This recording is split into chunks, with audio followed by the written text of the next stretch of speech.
우리 오늘 은혜 받을 말씀은요, 아모스서예요. 제가 아주 좋아하는 선지자입니다. 아모스 5장 우리 4절에서 15절까지 말씀입니다. 우리 아모스 5장 4절에서 15절인데 같이 함께 교독하도록 하겠습니다. 제가 먼저 봉독합니다. 아모스 5장 4절, 구약성경 1278페이지에 있습니다. 5장 4절입니다. 여호와께서 이스라엘 족속에게 이와 같이 말씀하시기를 너희는 나를 찾으라 그리하면 살리라.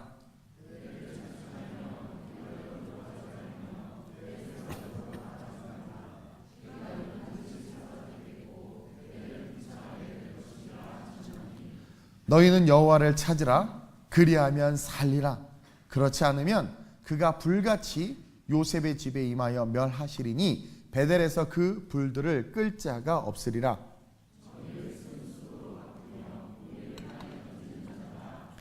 묘성과 삼성을 만드시며 사망의 그늘을 아침으로 바꾸시고 낮을 어두운 밤으로 바꾸시며 바닷물을 불러 지면에 쏟으시는 이를 찾으라.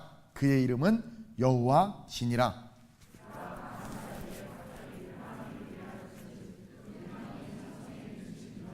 무리가 성문에서 책망하는 자를 미워하며 정직히 말하는 자를 싫어하는도다.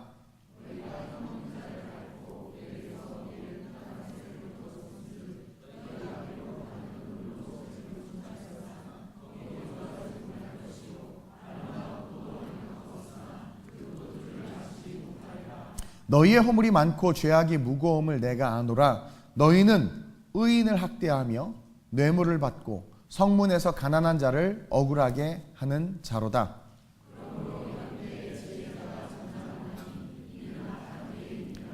너희는 살려면 선을 구하고 악을 구하지 말지어다. 만군의 하나님 여호와께서 너희의 말과 같이 너희와 함께 하시리라. 함께 너희는 악을 미워하고 선을 사랑하며 성문에서 정의를 세울지어다. 만군의 하나님 여호와께서 혹시 요셉의 남은 자를 불쌍히 여기시리라. 아멘.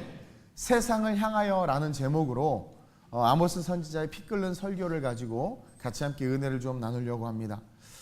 저는 대한민국을 사랑합니다. 너무나 사랑해서 애국가만 나와도 눈물이 나고 올림픽에서 팀추얼? 컬리? 그냥 시작도 안 했는데 눈물이 나요. 시작도 안 했는데 눈물이 나요. 주책이죠. 네.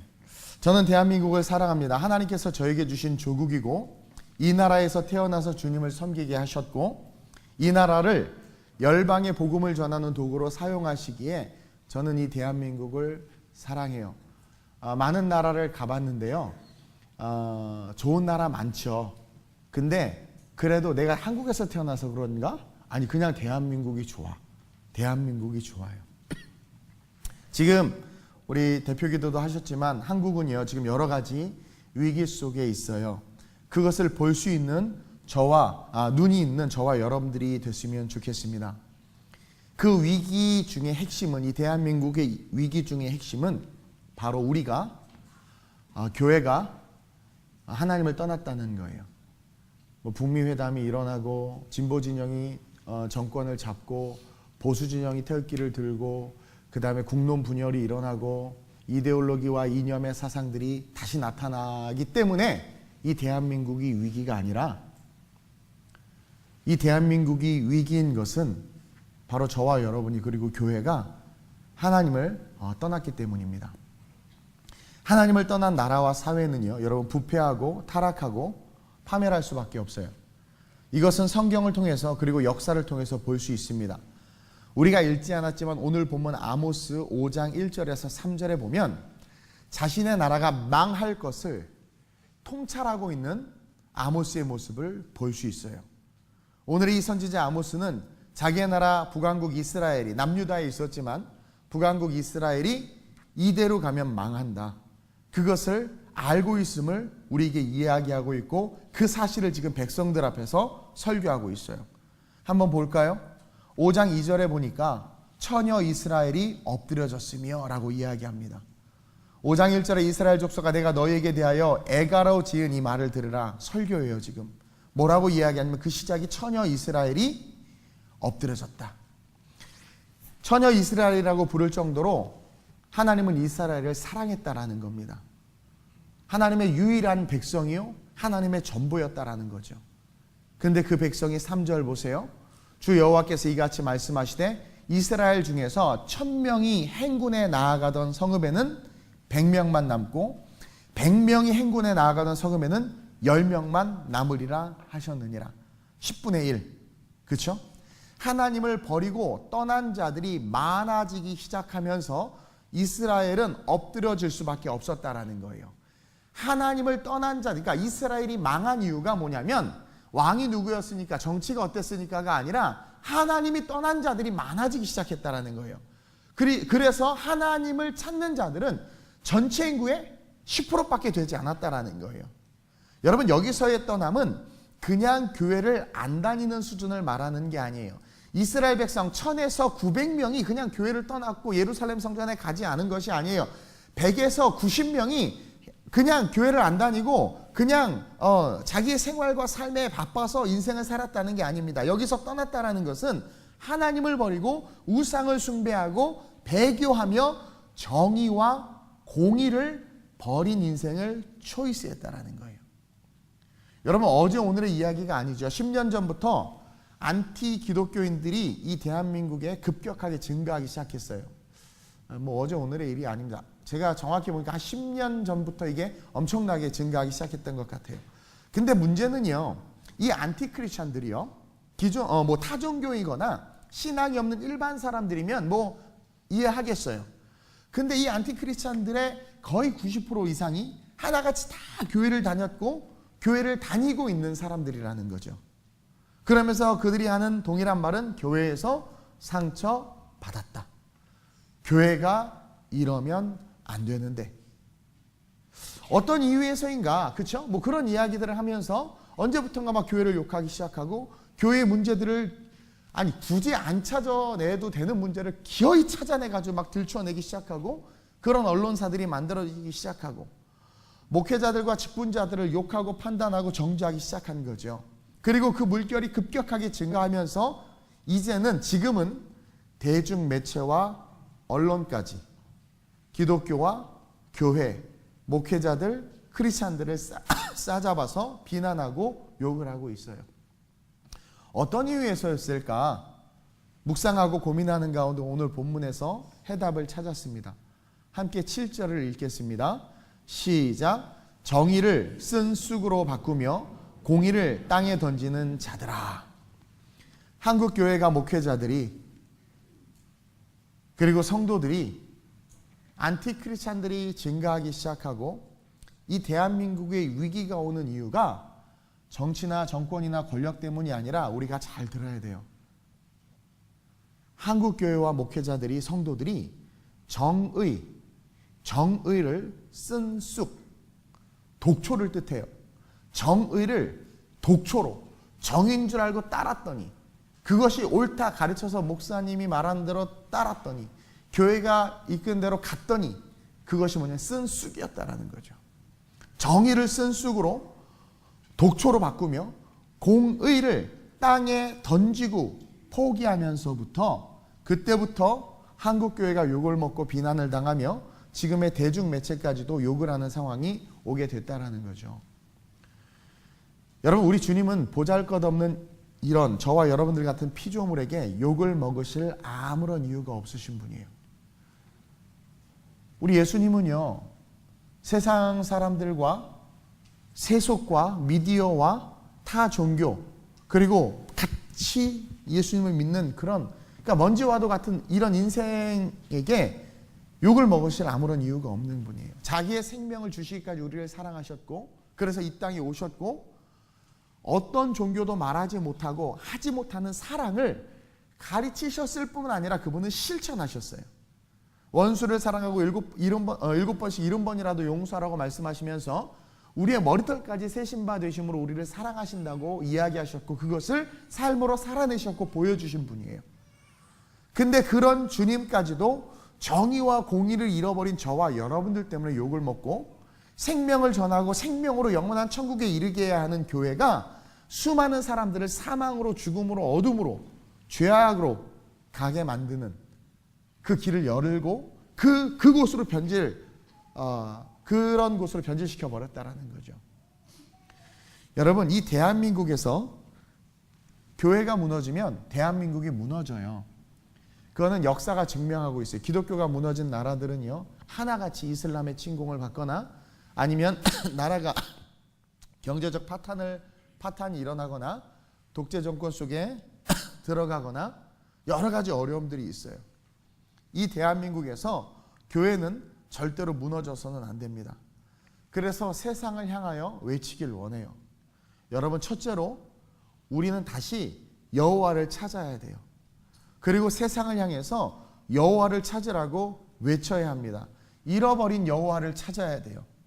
하나님이 우리에게 말씀하시고 가르쳐 주신 신앙은 이런 신앙이 아니에요. 지금 한국교회가 산으로 가고 있어요. 하나님이 우리에게 가르쳐 주신 신앙, 성경이 말하는 신앙은 이런 신앙이 아니란 말이에요. 하나님이 우리에게 주신 교회는요, 지금의 이런 모습들의 교회가 아니라는 거죠. 사람이 주인이 되고 물질이 권력이 되면서부터 우리는 하나님을 잃어버렸어요. 큰 교회 목사는 인격과 학벌과 설교의 질이 어떠하든 훌륭하신 분이고 위대하신 분이라는 논리가 적용되기 시작하고 물질이 권력이 된다는 거죠. 교회의 평가 기준이 하나님의 복음과 말씀에 있는 것이 아니라 주변, 비본질, 그것이 좋은 교회다 나쁜 교회다를 결정짓고 있다는 거죠. 하나님 안에 있는 공의와 정의를 잃어버리고 세상보다 더 악하고 추악한 모습으로 지금 한국교회가 변질되고 있는 거예요. 사람이 주인이 된 교회, 물질이 권력이 된 교회. 그리고 설교한 대로 말한 대로 크리스찬들이 삶을 살아내지 못해요. 그것이 결국은 이 대한민국을 위기로 몰고 가는 본질적 이유다라는 거죠. 여러분, 거룩함과 정의와 공의가 살아있으면요, 그 어떤 정권도, 그 어떤 사람도, 그 어떤 권력도 함부로 세상을 뭐라고 하지 못해요. 교회를 뭐라고 하지 못해요. 근데 교회가 썩고 종교가 썩고 영적 지도자들이 썩고 저와 여러분들이 썩어지기 시작하니까 세상에서 말하는 거예요. 우리 주초 문제 하나 이기지 못하잖아요. 꼭 술 마시지 말아야 됩니까? 라고 말하는 건 마시고 싶어서 말하는 건데, 그 마시고 싶어서 말하는 것의 중심에 그거 하나 이기지 못하는 신앙이 우리의 신앙이란 말이에요. 그걸 가지고 막 댓글을 걸고 11절 꼭 해야 되나요? 구약의 율법 아닌가요? 하기 싫어서 말하는 거잖아요. 그럼 안 하면 되는데 그것을 왜 자꾸 말하고 이야기하냐라는 거죠. 내가 그건 억지로 인색함으로 하는 거 아니니까 안 하면 되는데, 근데 자꾸 말하는 이유가 뭐예요? 내가 안 하는데 저 사람은 하니까 비교되는 것이고, 그리고 뭐예요? 자기 스스로가 하나님의 통치권 속에 있지 않다라는 것을 자기가 아는 거예요. 하나님의 통치권 속에 있으면 그것은 자연스러운 것이거든요. 목회자들이 저도 제 스스로를 돌아보면서 회개하지만, 좋은 설교를 하고 성도들을 이끌고 가르쳐야 되는데 자기가 말을 못하는 거예요. 그렇게 삶을 살아내지 못하니까. 그리고 말은 하지만 말과 다른 모습으로 살아가는 모습이 보여지니까, 아니 뭐 목회자들도 저런데, 그러면서 모든 게 다 썩어지고 무너지기 시작하는 거죠. 우리는 오늘 본문 4절로 돌아가야 돼요. 뭐라고 나와 있습니까? 여호와께서 이스라엘 족속에게 이와 같이 말씀하시기를, 시작, 너희는 나를 찾으라, 그리하면 살리라. 여러분, 이게 우리 가정, 이 대한민국의 희망이라는 거예요. 너희는 나를 찾으라, 그리하면 살리라. 처녀 이스라엘이 엎드러졌음에도 하나님은 4절에 나를 찾으라, 그리하면 살리라. 6절에 너희는 여호와를 찾으라, 그리하면 살리라. 하나님은 이스라엘 백성들의 죄악을 고발했어요. 아모스 선지자를 통해서 이야기하긴 했어요. 그러나 그 모든 죄악 속에 그 원인이 뭐냐면 하나님을 잃어버렸기 때문이라는 거죠. 교회가 하나님을 잃어버렸고 저와 여러분들이 하나님을 잃어버렸기 때문이에요. 그래서 무너지고 있는데 그것을 알지 못하는 거예요. 그러면서 우리에게 뭐라고 말하냐면 나를 찾으라라는 거죠. 나를 찾으라. 저와 여러분이 이 땅의 교회가, 그리고 이 대한민국이 다시 여호와를 찾으면 살 수 있다고 성경은 이야기하고 있어요. 그러나 그 하나님을 찾는 것이 과거의 유물을 찾는 식의 찾음이 되어서는 안 된다고 성경은 이야기하고 있습니다. 우리 이주영 집사님이 다시 새롭게 찬양 인도를 하는데 약간 컨트리풍으로 바뀌었어요. 그렇죠? 우리 서현정 자매님이나 김충만 형제님은 모던한 것들을 많이 하는데 우리 이주영 집사님은 옛날 시대인데 뭐 얼굴은 옛날 세대의 얼굴이 아닌데 찬송을 하는데도 뭐 아주 그치 구수해요 뭔가. 그러면서 그때 은혜가 막 떠오르는 것 같아요. 막 갈릴리 마을 그 숲속에서 막 그런 것들. 오늘도 찬양 앞에 두 곡 보니까 좋던데 되게 좋죠. 근데 신앙은 그런 추억 속에 사로잡히는 게 아니에요. 물론 그 찬양을 뭐라 그러는 거 아니에요. 좋아. 그러니까 잘 들으세요. 아 그때는 좋았었어. 아 그때 맞아. 70년대 기독교는 뜨거웠는데 아 그땐 수련회 때 막 이랬는데 그것을 회상하면서 유물을 찾는 식으로 하나님을 찾아서는 안 된다고 지금 성경이 이야기하고 있다는 거예요. 5절에 보세요. 4절에 여호와를 찾으라 그러면 살리라 답을 주시고 5절에 베델을 찾지 말라고 그래요.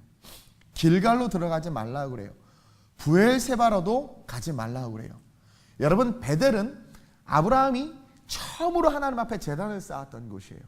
얼마나 기독교적으로 의미가 있는 곳이에요.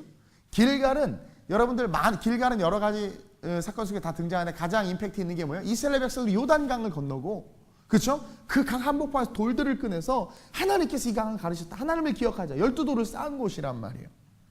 부엘세바는요. 야곱이 요셉을 만나러 애굽으로 내려갈 때에 하나님 앞에 희생제사를 드리며 그렇죠? 영광을 올려드렸던 곳이에요. 근데 하나님은 그런 역사적 장소이자 하나님과의 추억이 있고 흔적이 있는 그곳으로 가지 말라고 강력하게 이야기하고 있어요. 여호와를 찾는다는 것은 과거의 은혜를 찾고 과거의 경험을 찾는 게 아니라는 거죠. 과거에 내가 아무리 하나님과 좋은 관계였고 순종과 봉사와 헌금을 많이 했어도 그런 사실이 오늘을 사는 내 삶에 지속적이지 못하고 나타나지 않는다면 과거는 아무런 의미가 없다라는 거예요. 신앙의 연수가 높아질수록 더 신앙의 모습에 향기가 나야 되는데 한국교회는 새가족들은 얼굴이 너무나 밝고 아름다운데 그런 새가족들이 목사님을 보고 장로님을 보고 권사님을 보면 그 얼굴 속에 있는 그 영성의 깊이 있는 기쁨에 같이 감동을 받아야 되는데 신앙의 연수가 높아질수록 목사님 무서워서 가까이 가지도 못하고 그러면서 막 장로님 권사님 되면 니네가 조직에 쓴맛을 알아 막 이러고 무서워 죽겠어. 여러분 제가 코스트에 가서도 이야기하지만 많은 목회자 자녀들이 있는데요. 그들이 가장 상처받는 것 중에 한 가지가 뭐냐면 강단에서의 아빠와 삶에서의 아빠가 달라. 제가 이번에 한디포 가서 강의하면서 그 얘기했다가 어떤 목사님이 저한테 막 소리 질렀어요. 왜 그렇게 말하면 어떡하냐고 막 그러면서. 그래서 자녀들이 방황하고 있고 MK, PK들이 목회자 자녀, 선교사 자녀들이 이게 삐뚤어 나가는 거예요. 우리 삶에도 마찬가지예요. 부모님들이 신앙이 제일 중요하다라고 말하면서도 말은 그렇게 하는데 말과 행동이 달라. 그런 모습들. 뭔가 신앙이 오래 막 구수한 그 맛이 나야 되는데 자꾸 똥냄새가 나. 저는 이 누룽지가 너무 좋아요. 요즘에 이상해. 누룽지가 좋아. 이탈리아가 맨날 누룽지만 줘. 좋아. 그 구수함이 있어야 되는데 구수함이 아니야. 신앙의 연수가 깊어질수록 정말 그 삶에 그리스도의 그 은혜와 사랑이 뚝뚝 떨어져야 되는데 메말라 있는 모습을 많이 본다라는 거죠. 과거에 내가 아무리 하나님과 좋은 관계였고 내가 이렇게 순종했고 헌금을 많이 했고 막 그러면서 지금 이렇게 헌금 조금 해요. 그때 많이 했어요. 지금 이렇게 봉사 쪽에 그때 할 만큼 다 해봤어요. 전 구역을 다 청소해봤어요. 그게 아니라 오늘을 사는 내 삶에 그것이 지속적이지 못하고 그것이 나타나지 않으면 여러분들의 그 화려했던 과거는 아무런 의미가 없어요. 성경 보세요. 주님 과거 묻지 않아요. 그럼 지금은 어떠냐라는 거예요. 또 과거의 신앙이 좋았기 때문에 그 사람이 하는 모든 것들이 합리화되고 그릇된 것조차 따라야 한다는 것이 잘못됐다라는 거예요. 하나님에 대한 신앙은 항상 재점검되어야 하고 과거를 통해 오늘을 돌아보아 창조적으로 새롭게 수용해 나가는 깨어있는 자세가 필요하다라는 거예요. 내게 오늘 주신 말씀 속에 다시 창조적으로 그것을 수용함으로 다시 새롭게 나아가는 그런 자세가 필요하다라는 거죠. 과거의 베델과 길갈과 부엘세바는요 지금 아시리아의 우상인 식국과 기운을 섬기는 타락한 곳으로 전락해버렸기 때문에 하나님은 베델로 가지 말고 길갈로도 가지 말고 브엘세바로도 가지 말라고 이야기하고 있어요. 5절에 뭐래요? 길갈은 반드시 사로잡히겠고 과거 옛 신앙에 묶여있는 자들은 반드시 사로잡히겠고 베델은 비참하게 될 것임이라 그랬단 말이에요. 25절 보세요. 5장 25절 시작. 이스라엘 족속아 너희가 40년 동안 광야에서 희생과 소제물을 내게 드렸느냐? 비꼬고 있어요 지금. 그게 니네가 40년 동안 신앙생활 했다고? 니네들이 그 과거에 그렇게 광야를 걸어가면서 희생제사를 드렸다고? 26절 보라는 거예요. 현재 시작. 너희가 너희 왕 식굿과 기운과 너희 우상들과 너희가 너희를 위해 만든 신들의 별 형상을 지니고 가리라. 지금 뭐예요? 너희의 왕이래요. 너희의 왕, 너희의 왕. 식굿은 아시리아 사람들이 섬기는 토성신을 말해요. 토성신. 기운은 별의 신인 목성을 말해요. 그러니까 그래서 8절에 묘성과 삼성을 만드시며 그 별을 만드신 분이 하나님이라고 지금 하나님이 의도적으로 8절에 말씀하고 있는 거예요. 왜? 이스라엘 백성들이 베델과 길갈에서 브엘세바에서 그렇게 하나님을 찬양하고 예배하고 과거의 신앙이 이랬다 어땠다 한국교회 옛날엔 이랬는데 뜨거웠는데 말하지 말고 그걸 아는 네가 오늘의 삶 속에서 창조적으로 말씀하시는 말씀을 받아서 삶을 살아내라는 거예요. 자꾸 교회 욕하고 기독교 욕하고 하지 말고 네가 잃어버린 하나님을 찾아서 네 삶의 하나님을 하나님으로 드러내라는 거죠. 근데 자꾸 옛사람을 옛것을 이야기하면서 오늘을 사는 우리는 뭐예요? 식굿을 섬기고 기운을 섬기면서 걸어가고 있다는 거예요. 과거 하나님을 만났던 곳, 예배했던 곳이 1월 성신을 숭배하는 우상 숭배의 자리가 된 것을 왜 모르냐라는 거예요. 그러면서 8절에 그 우상을 숭배하는 그 별을 만드신 그 하나님을 왜 잃어버리냐라는 거예요. 8절 보세요. 낮을 어두운 밤으로 바꾸시며 바닷물을 불러 지면에 쏟으시는 이를 찾으라. 그의 이름은 여호와시니라. 바닷물을 불러 지면에 쏟으시는 이게 뭐냐면 바닷물을 끌어올려서 비를 만들어서 온 땅에 적셔주시는 그 하나님을 기억하라라는 거예요. 창조주 전능하신 하나님을. 그 성경은 그것을 이야기하고 있다는 거죠. 여러분들이 여러분들의 삶의 자리에 하나님이 계시냐라는 거예요. 자꾸 한국의 위기네 뭐 서로 욕하고 비난하고 하는데 그런 분들을 가만히 보니까 제 자신을 돌아봐도 그래요. 과연 나는 그렇게 욕하다 보니까 나도 욕하다 보니까 하나님이 내 안에 없는 것 같아요. 하나님을 잃어버린 것 같아요. 하나님이 내 안에 있으면 7번씩 70번이라도 용서하고 하나님이 우리에게 주시는 은혜는 덮어주신 은혜거든요. 비난과 정죄와 판단과 고소와 고발하는 것들은요, 여러분 그것은 하나님의 은혜가 나로부터 멀리 떨어진 거예요. 물론 악인에 대해서 송사해야 돼요. 본질을 이야기하는 거예요. 하나님은 덮어주시고 다시는 죄짓지 마라. 과거 묻지 않겠다. 남편 5인 것도 그래 너 지금 남편 없는 것도 맞아. 그래 인정해. 그러나 오늘을 사는 지금 너는 이제 예배할 곳이 있으니 신령과 진정으로 예배해라. 이끄시는 하나님과 함께 하나님을 잃어버리지 말고 삶을 살아가라. 한국교회가 그렇게 살아나고 저와 여러분들이 그렇게 삶을 살기 시작하면 누가 감히 이 나라 이 정권과 이 대한민국을 밀가루 부르듯이 하며 우리를 기만할 수 있겠냐라는 거죠. 여러분들의 삶의 자리에 하나님이 계시냐라는 거예요. 여러분들 정의를 쓴쑥으로 바꾸고 있지 않아요? 정의를 독초로 바꾸고 있지 않아요? 공의를 땅에 던지는 삶으로 삶을 살고 있지는 않냐라는 거죠. 우리는 다시 하나님을 찾아야 돼요. 아니 핸드폰만 잃어버려도요. 학교 가던 애가 학교도 안 가. 엄마 내 핸드폰 어디 있어? 학교가 중요하지 핸드폰이 중요해. 핸드폰 하나 잃어버려도 그렇게 찾는데 기도해도 주파수가 안 잡히고 하나님이 안 느껴져. 예배 속에서 은혜가 안 되고 감격이 없어졌어. 그러면 어머 나 위기다. 어머 목사님 저 예배에 감격이 없어요. 자꾸 잠이 와요. 자꾸 졸려요. 잠기신이 붙었나 봐요. 기도해 주세요. 이래야 되는데 자 그냥 아이고 여호와께서 사랑한 자에게 잠을 주시니. 그건 예배 때 여호와께서 사랑한 자에게 잠을 주시겠어요? 첫째로는 토요일 날을 일찍 주무세요. 그리고 둘째로 그런 위기감이 올 때 뭔가 막 애국가를 부르는데 눈물이 안 나면 기도해야 돼. 나라에 대한 사랑이 식은 거야. 이게 뭔가 찬양을 하는데 아무런 감동도 없고 일어나랜다 앉으랜다 몇 번을 해야 되는 거야. 내가 로봇이야. 아유 저 곡은 왜 저래. 오늘 목사님 왜 이렇게 또 열받으셨대. 그러면 위기 지금 사이렌이 울리고 있는데 우리는 그냥 그것을 무시해버려요. 그러니까 어떻게 돼요? 침몰하는 타이타닉처럼 그 화려함을 우리는 하나님 앞에서 존귀한 자요 화려한 자들이에요. 하나님께서 은혜와 능력을 주신 자들이란 말이에요. 근데 그것들이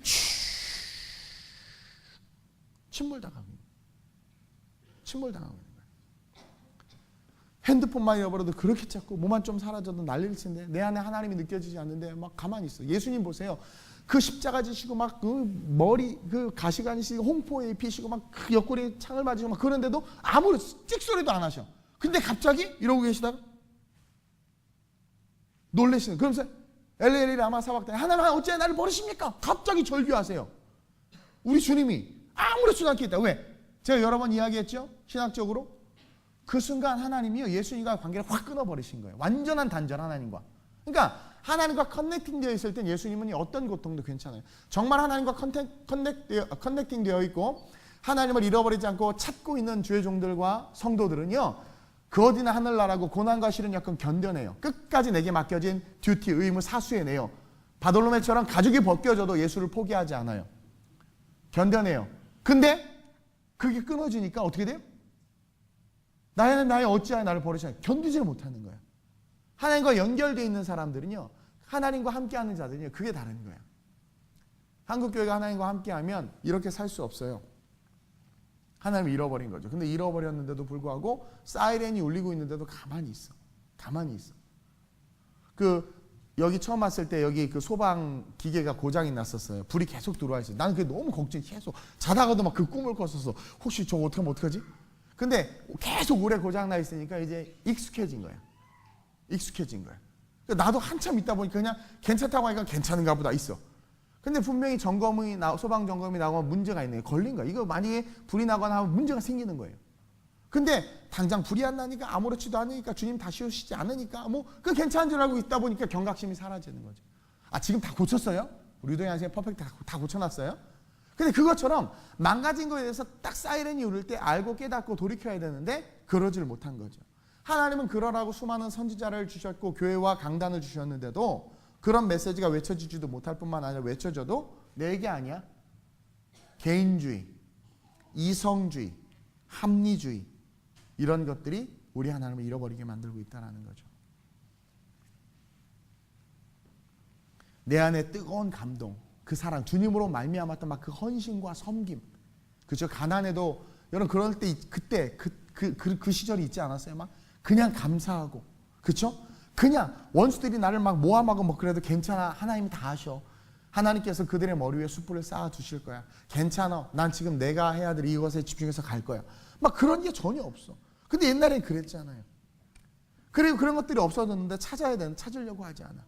그 어리석음을 버려야 된다는 거예요. 우리는 우리 자신과 우리 교회와 한국 교회가 다시 잃어버린 하나님을 찾도록 외쳐야 하고 저와 여러분들이 먼저 잃어버린 그 하나님을 찾았으면 좋겠어요. 그럼 잃어버린 그 하나님을 찾는다는 것이 뭘까요? 목사님, 그럼 하나님을 찾는 게 뭔가요? 바로 공의와 정의를 행하는 삶을 사는 거예요. 그게 하나님을 찾는 거예요. 따라서 둘째로 우리는 세상을 향하여 공의와 정의를 행하는 삶을 살아야 돼요. 우리는 하나님을 찾되 하나님의 방법대로 찾아야 돼요. 10절에 보면 무리가 성문에서 책망하는 자를 미워한다고 그래요. 볼까요? 10절. 무리가 성문에서 책망하는 자를 미워하며 정직히 말하는 자를 싫어한대요. 당시 이스라엘 장로들과 재판하는 어른들은요, 사람들은 성문에서 재판을 했어요. 힘든 일이 생기면 막 성문으로 달려나가면 거긴 장로님이 계셨고 거기는 재판위원들이 있었어. 이스라엘을 치리하는 지도자들이 있었어. 그래서 성문만 가면 문제가 해결돼.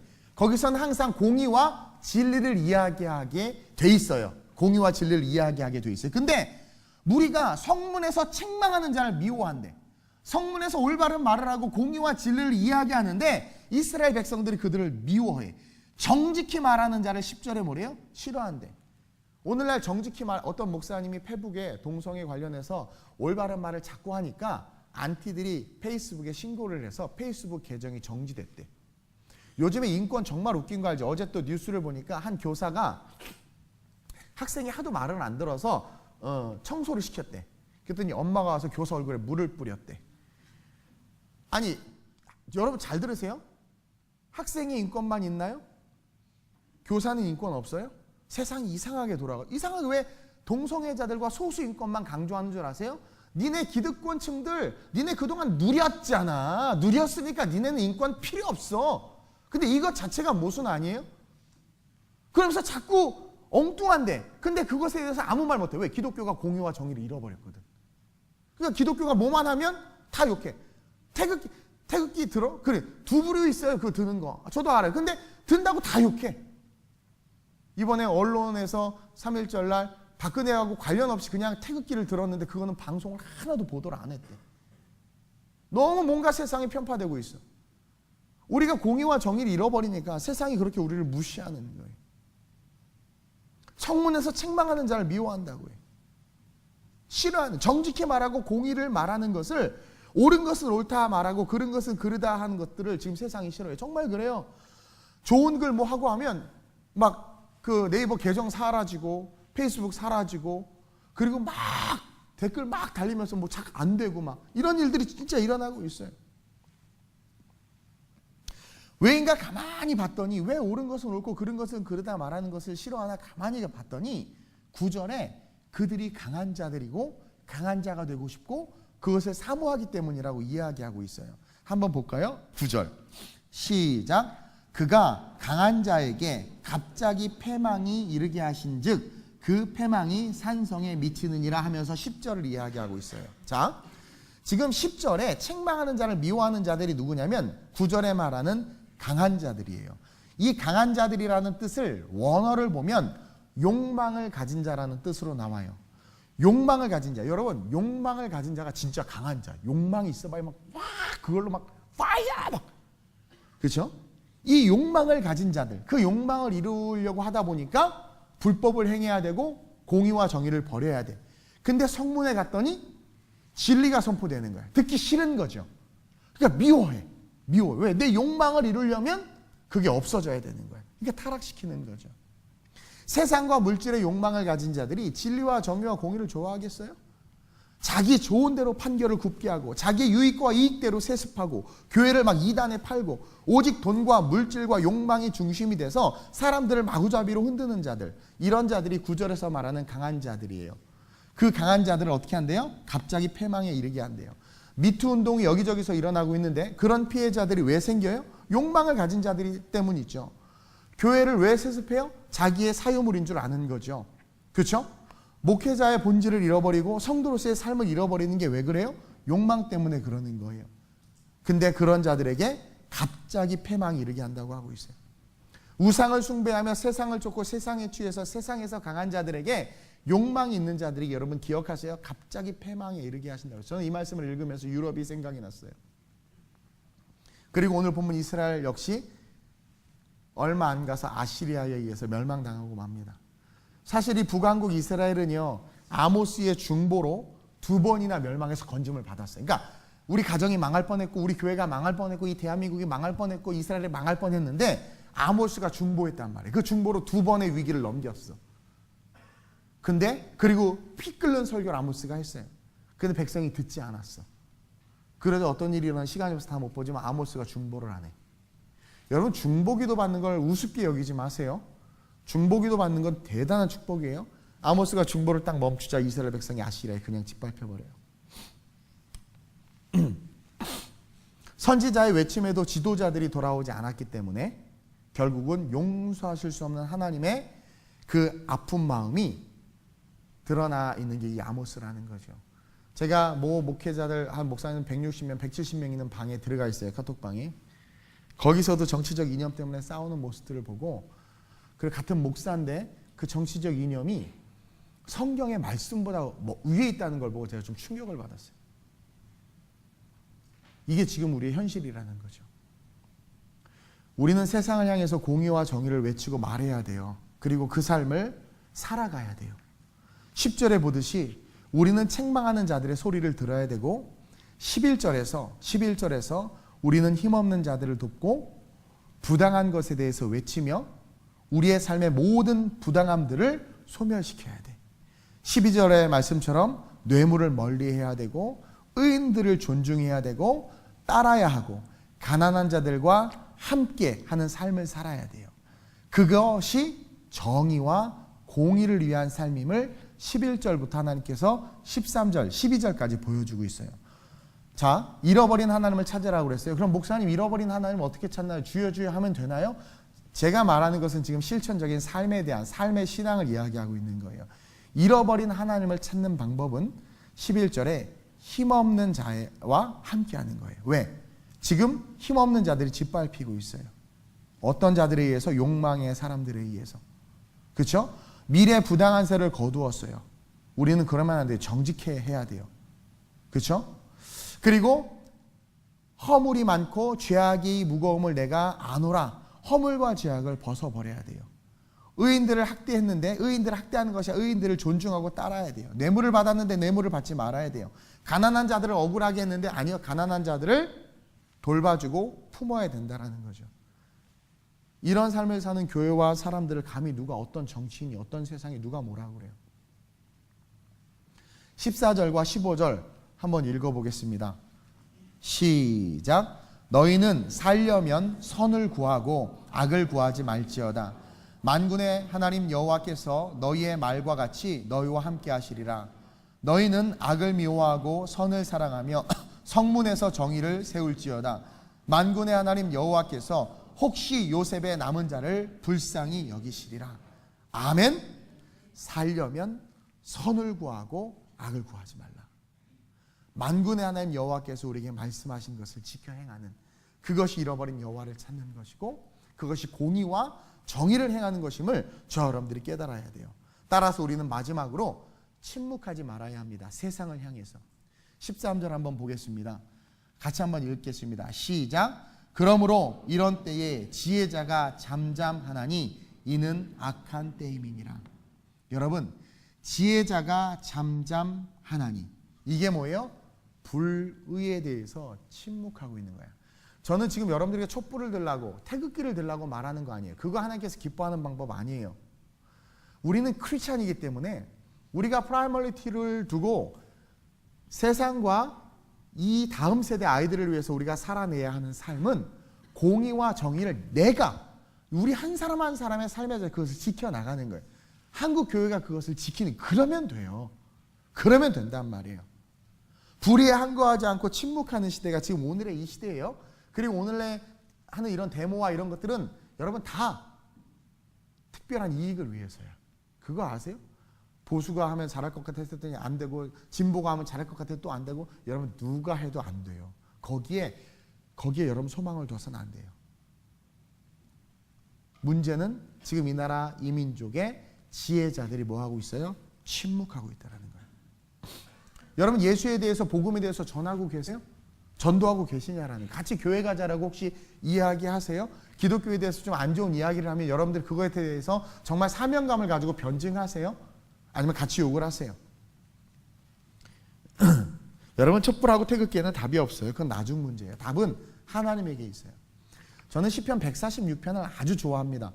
이 146편 1절에서 5절 한번 볼게요. 아주 너무나 귀한 말씀인데 한번 읽어보겠습니다. 시작. 할렐루야. 내 영혼아 여호와를 찬양하라. 나의 생전에 여호와를 찬양하며 나의 평생에 내 하나님을 찬송하리로다.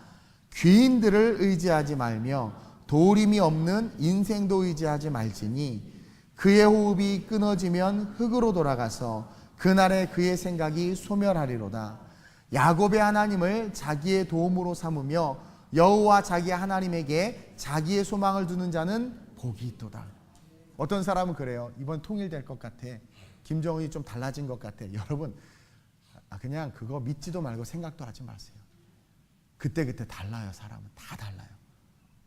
귀인들을 의지하지 말며 도림 없는 인생도 의지하지 말라고 성경이 분명히 이야기하고 있어요. 저는요, 그 새 번역이나 현대인어 성경을 별로 안 좋아해.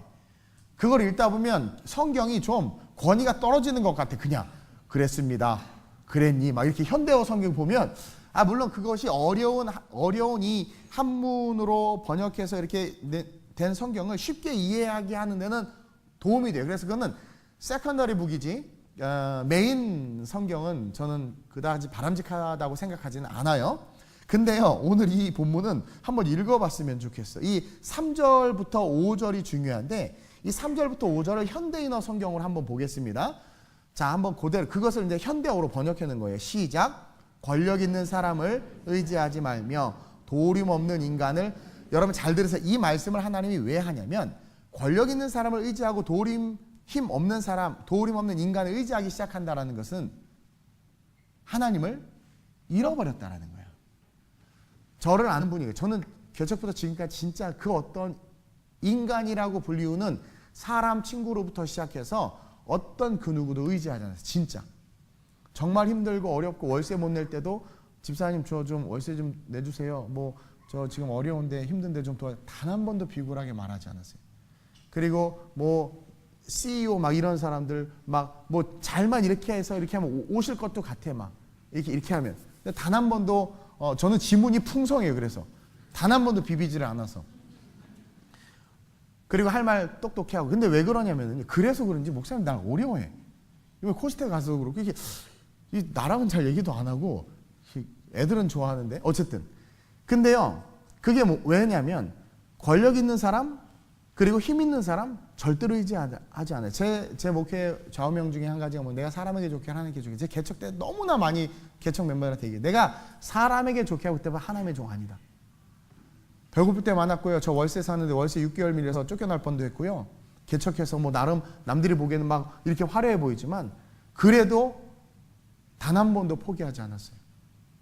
사람 의지하거나 도움 구하지 않았어요. 무릎 꿇고 돈 좀 빌려주지 그러지 않았어요. 성전 이전할 때도 의자 니는 하나씩만 사와라 이랬는데 의자 5만 원이더라고. 네가 예배드리는 의자, 네 의자는 네가 사와야 되지 않겠니? 그 얘기 딱 한 번 하고. 근데 하나님께서 다 채워주셨어요. 근데 자꾸 권력 있는 사람을 의지하고 그리고 인생들을 의지하기 시작했다는 것을 우리가 뭘 잃어버렸냐면 하나님을 잃어버린 거예요. 큰 교회 목사들이 자꾸 왜 정치적이 되려는지 모르겠어요. 그리고 막 권력을 의지해요. A 정당일 때 막 그쪽 가다가 정권에 또 여기 막 줄 데가 없어요.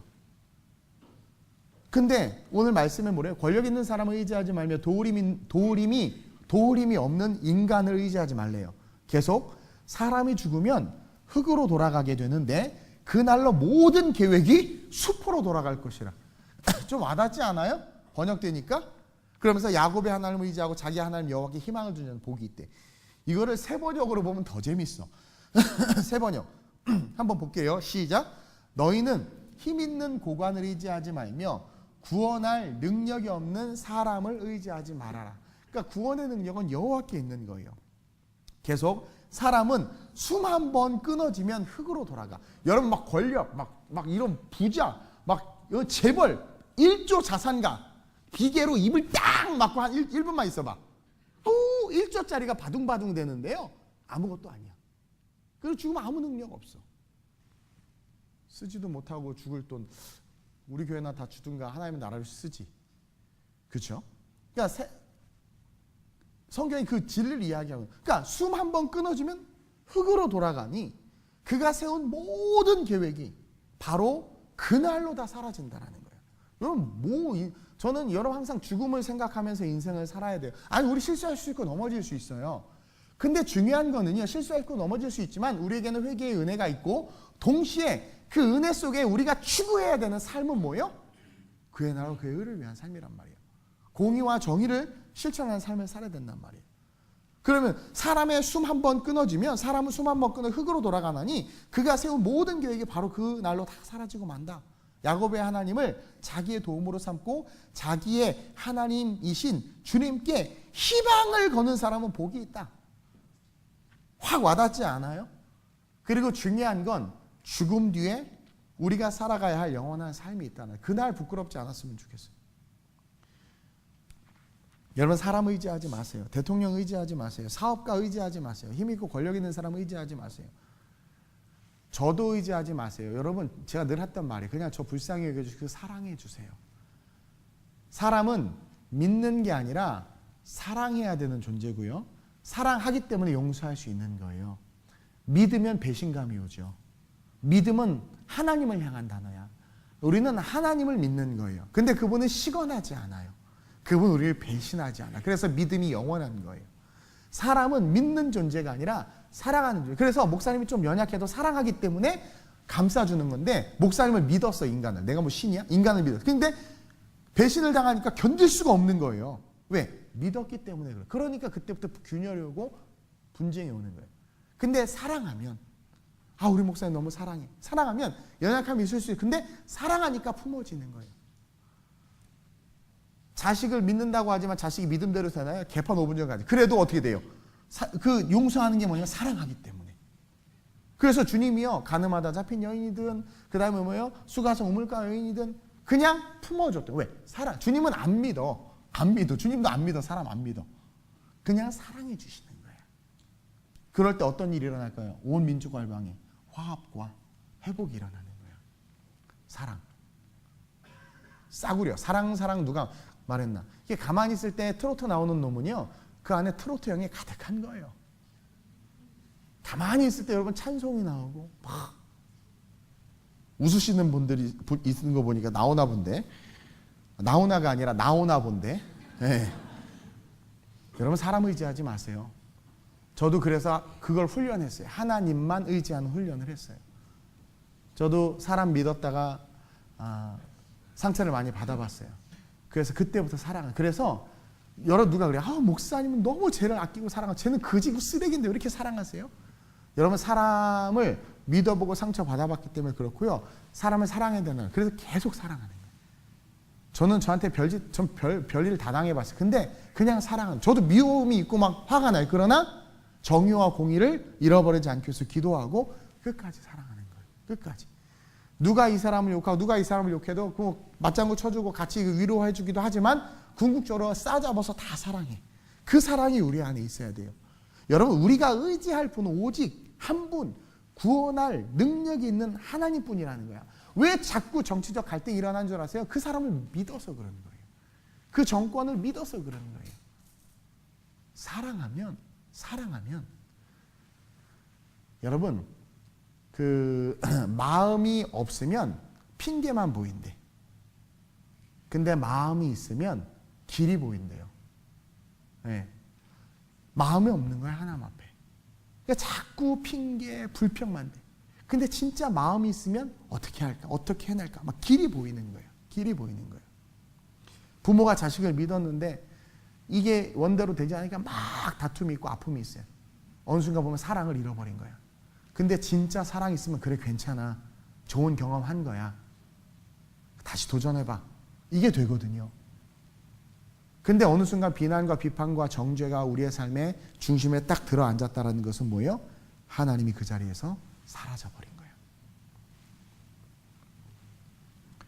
여러분, 우리는 잃어버린 하나님을 찾아야 돼요.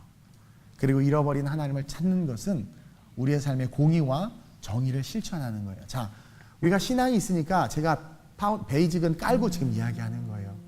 우리는 기도할 줄 알아요? 손에 성경이 주어져 있어요. 힘들 때마다 달려올 수 있는 예배가 있어요. 주일에 예배가 얼마나 많아. 그렇죠? 자, 이제 우리가 신앙인이라고 말하고 복음을 갖고 있다고 하는데 지금 대한민국이 어떻게 될지 너무 급하게 막 이렇게 바뀌니까 요즘에 자꾸 하나님께서 나라를 위해서 기도하라는 마음 진짜 자꾸 주세요. 그래서 제가 수요일 날도 설교했고 오늘도 이 아모스 말씀을 가지고 나누는 거예요. 그러면서 하나님께 저에게 본질적인 것을 빵 쳐주셨어요. 정의와 공의를 회복하라고.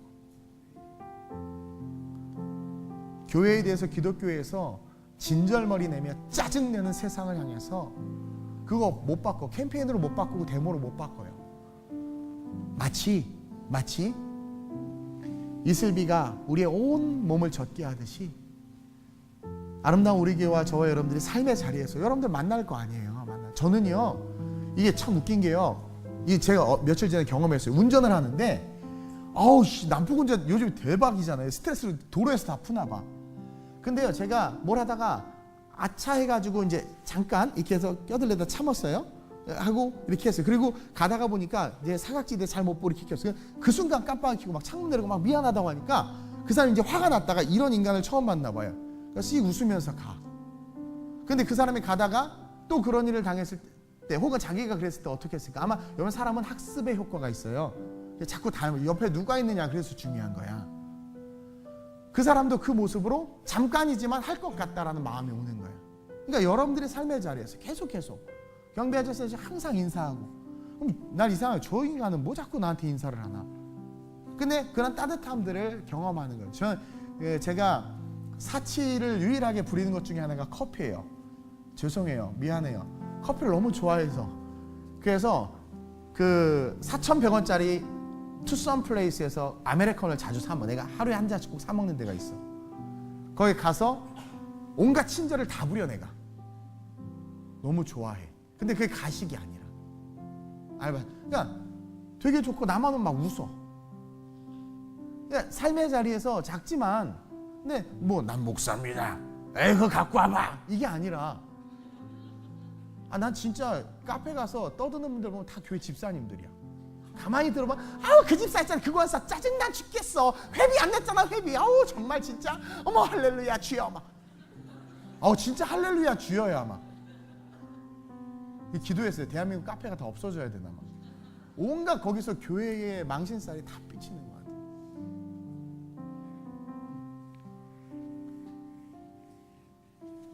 그 우리 중고등 애들 학생들 니네 이렇게 왕따 당하거나 누가 이렇게 짱들이 애들 패면 니네 가서 맞아. 목사님 안수기도 해줄게. 그리고 담대하게 딱 그래. 내가 나사렛 예수의 이름으로 명하노니 이 아이를 건들지 마라. 좀 그렇게 주님이 살아계심을 믿고 다윗처럼 용감하게 사는 그런 저와 여러분들이 됐으면 좋겠어요. 저도 알아요. 저도 사업도 해봤고요. 저도 공부도 해봤고요. 저도 알바도 많이 다 하나님께서 많은 것들을 경험하게 하셔서 쉽지 않아요. 정말 쉽지 않아요. 대한민국은요 법대로 사업하면 망해요. 내가 해보니까 그래. 그래도요 어쩔 수 없이 우리가 완벽한 의인 될 수 없어. 가끔 이중장부 쓸 수 있어요. 그리고 이렇게 불의한 일을 행할 수도 있어요. 어쩔 수 없어요. 성령의 도움을 구해야 돼요.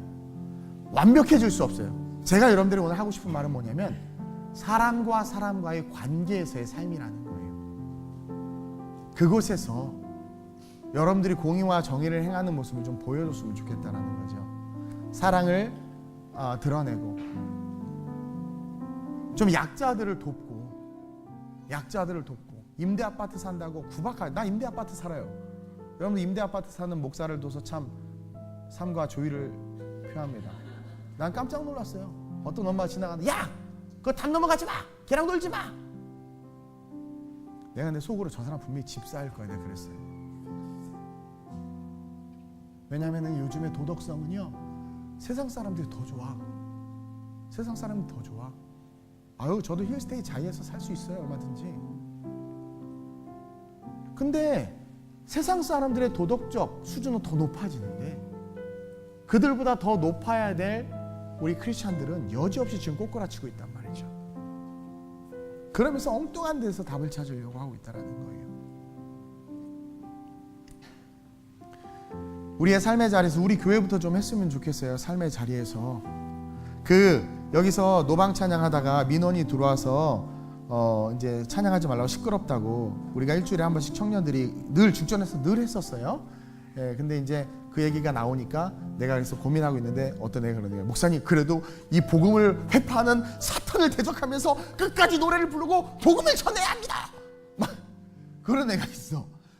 또 한편으로 또 마음속에 기도하는데 덕을 위해서 멈춰야 됩니다.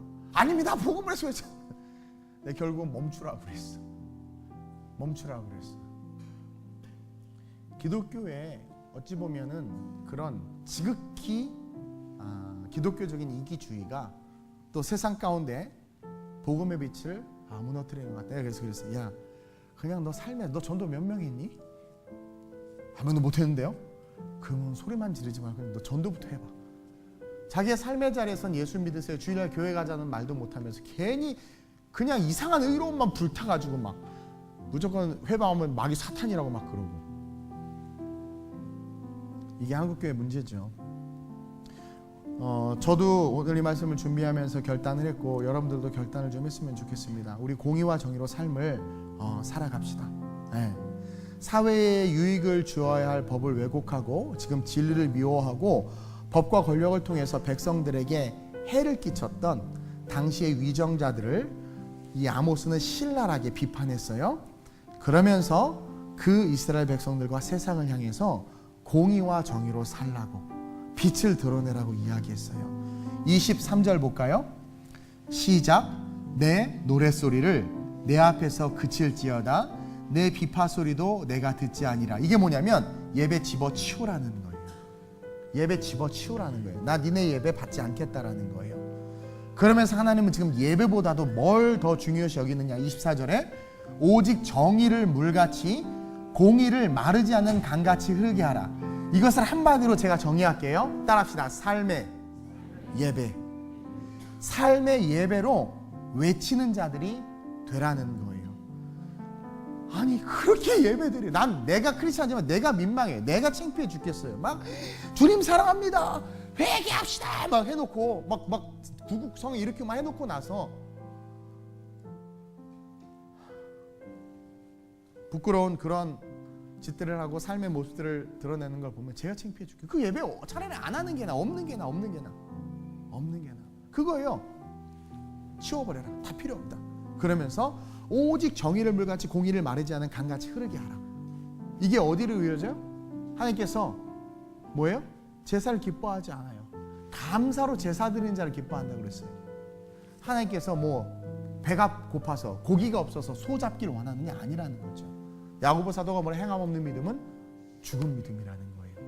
따라서 저와 여러분들 주님 모실 날이 얼마 남지 않았는데 사회에 대해서 비판하고 욕하기 이전에 저도 그런 의분이 좀 많이 있었는데요. 삶의 자리에 제가 그래서 먼저 실천했어요. 사실은 일주일 동안 여러분들의 삶의 자리에 좀 친절해졌으면 좋겠어요. 따라합시다. 친절한 동훈씨. 자기 이름으로 친절한 동훈씨. 그런 삶을 삽시다. 공의와 정의를. 우리 중고등부 학생들 알았죠? 아멘. 내 노랫소리를 내 앞에서 그칠지어다. 내 비파소리도 내가 듣지 아니하리라. 오직 공법을 물같이 정의를 하수같이 흘릴지로다. 우리 다 같이 한번 불러볼까요? 내 노랫소리를 내 앞에서 그칠지어다. 내 비파소리도 예배 필요 없어요. 삶이 되지 아니하면 오직 공법을 물같이 정의를 하수같이 흘릴지. 우리 한 번 더 찬양하고 결단의 기도 올려드립시다. 내 노랫소리를 내 앞에서 그칠지어다. 내 비파소리도 내가 듣지 아니하리라. 오직 공법을 물같이 정의를 하수같이 흘릴지로. 우리나라의 민족을 위해서 한번 기도합시다. 하나님, 정쟁과 다툼과 비난과 비평을 그만두고 이 나라 이 민족의 교회가 공의와 정의를 실천하게 하여 주옵소서. 이 땅에 크리스찬들은 의로울 수 없습니다. 그러나 삶의 자리에서 하나님께서 사랑하라고 주신 영혼들, 사람과 사람을 대할 때 하나님 그들을 사랑하며 공의와 정의를 지켜 행하며 지혜자의 말을 외치라고 했는데 하나님의 복음을 외치며 살아갈 수 있는 그런 우리가 될 수 있게 해달라고, 이 나라의 민족이 다시 선교의 강국이요 복음의 강국으로 일어설 수 있게 해달라고, 이 나라 이 민족의 교회가 본질로 돌아갈 수 있게 해달라고, 예전에 베델과 길갈과 부엘세바를 바라보며 비난과 비판을 하는 것이 아니라 오늘 지금 내가 살아가는 삶의 자리에서 너 크리스찬이냐라는 질문에 대답할 수 있는 우리가 될 수 있게 해달라고, 공의와 정의와 사랑이 내 안에 흘러넘칠 수 있게 해달라고, 아름다운 우리 교회가 정말 부족하고 연약하지만 그 사명 감당할 수 있는 교회 될 수 있게 해달라고, 하나님의 은혜 속에서 하나님 나를 도와달라고 오늘 이 시간 성령과 함께 주님을 한번 부르고 뜨겁게 기도합니다. 주여, 하나님 이 나라의 민족을 긍휼히 여겨주시고 불쌍히 여겨주옵소서. 이 한반도의 위기가 하나님 이 땅의 기독교인들이, 우리 크리스찬들이 기도하지 않았기 때문인 줄 압니다. 하나님, 지금 말할 수 없는 하나님 위기가 몰려오고 있습니다. 근데도 한국교회는 유유자적하며 하나님 한국교회는 물질에 미치고 성도들 역시 말씀대로 삶을 살아가는 것이 아니라 예전의 배들과 길갈만을 바라보며 오늘의 삶을 무기력하게 살아가고 있는 것이 오늘의 삶의 실제입니다. 하나님, 이 나라의 민족교회가 다시 기도하게 하시고 하나님의 공의와 정의를 드러낼 수 있도록 주님 이끌어 주시옵소서. 하나님, 오늘 말씀 가운데 힘없는 자를 짓밟고 미래부당한 산을 거두고 다툼을 하며 다듬은 돌로 집을 건축하였으나 거주하지 못하는 허물이 많고 죄악이 무거운 이 세대, 의인들을 학대하며 뇌물을 받고 있는 이 나라의 민족이 이 세대를 불쌍히 여기시고 오늘 말씀처럼 아름다운 우리 교회 땅의 교회들이 다시 한번 가난한 자에게 관심을 갖고 연약한 자들에게 관심을 갖고 그리스도의 사랑과 복음과 진리를 외칠 수 있도록 성령이 함께하여 주옵소서. 단식하시는 주의 음성을 듣기를 원합니다. 단식하시는 주의 음성을 듣기를 원합니다. 도대체 무엇으로 해서 살고 무엇으로 해서 돈을 벌고 무엇으로 해서 공부하고 있는지 깨달아 알게 하시고 다시 오실 주님 앞에 삶을 겸비하여 세울 수 있는 우리가 되게 하여 주시옵소서. 내 노래소리를 내 앞에서 그칠지어다 내 비파소리도 내가 듣지 아니하리라. 오직 공법을 물같이 정의를 하수같이 흘릴지로다. 하나님,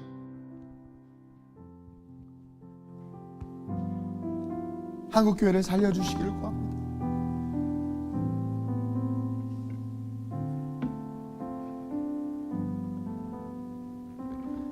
주님 오실 날이 멀지 않은 이때에 신앙의 연수가 높아질수록 그 인격과 삶이 주님을 닮아가야 하는데 권력과 욕심으로 욕망으로 변질되어지며 1월 성신을 섬김과 같이 물질과 세상을 섬기고 있는 이 나라의 민족교회를 불쌍히 여주시고 회복시켜 주옵소서. 이 백성이 기도하게 하시고 하나님, 이 나라의 민족이 정말 선교의 강국이요 복음의 강국으로 다시 일어설 수 있도록 성령의 충만함을 허락하여 주옵소서. 작은 말씀이라도 주시는 말씀을 실천할 수 있는 우리가 되게 하시고 우리가 인생을 살면서 만나는 그 수많은 사람들, 지쳐있는 사람들, 그 마음속에 수많은 노이즈와 상처로 얼룩진 그들에게 우리가 따뜻한 복음의 씨앗이 되게 하셔서 굳이 예수를 전하지 않아도 우리의 미소와 언행과 우리의 섬김으로 그들의 마음이 치유되고 주님이 역사하실 수 있는 길을 여는 진정한 주님의 제자 될 수 있도록 아름다운 우리 교회와 이 땅의 교회들을 사용하여 주옵소서. 하나님, 오늘 주신 말씀을 가슴에 새기며 세상을 향하여 정의와 공의를 말하고 외치며 행동하는 그런 아름다운 우리 교회 될 수 있도록 우리 성도들 될 수 있도록 주님 붙잡아 주옵소서. 우리 중고등부 아이들을 위해서 기도합니다. 다음 세대의 지도자들이 정말 중요한데 역사는 변질되고 왜곡되고 있고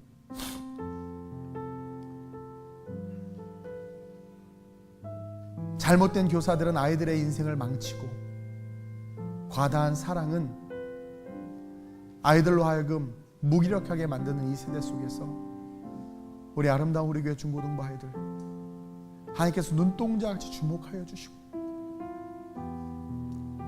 다음 세대의 소망이 어디 있느냐라는 세상의 외침 속에 여기 이들이 있다라는 것이 답이 될 수 있도록 주님 축복해 주옵소서.